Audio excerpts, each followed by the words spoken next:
Bonjour and welcome back. We are tacking down our lacing into our cuff. So we're going to tack it down here, once in the back, and once on the other side.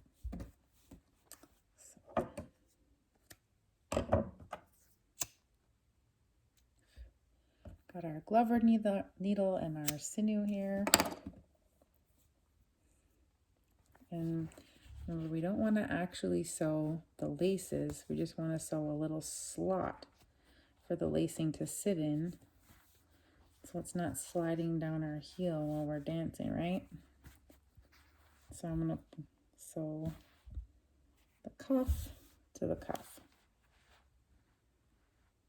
So just out of there, go over just a little bit.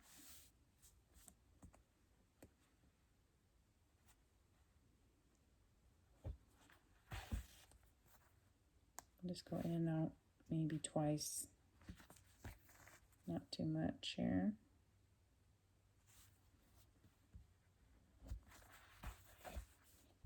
And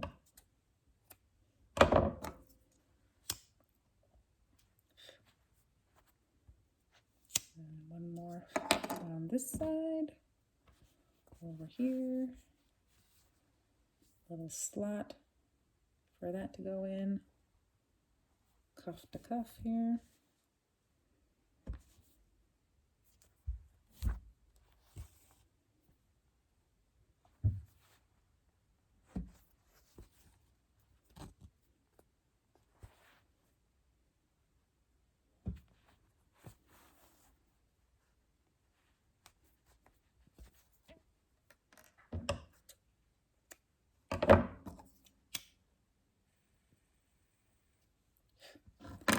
And that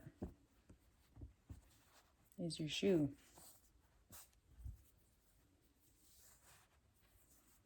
And see, because these aren't sewn in, this moves. And so if you wanted to make that tighter, you could.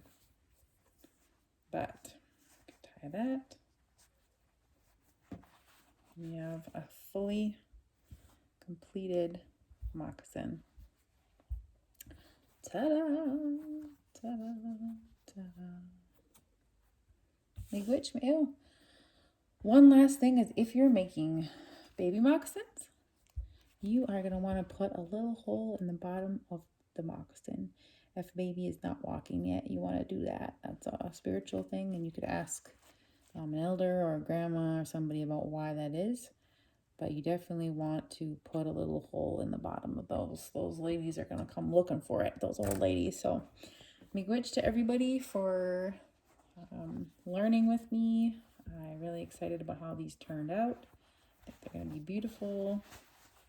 That's what they're going to look like with the foot. Very exciting. Happy moccasin making. Gigawabaman.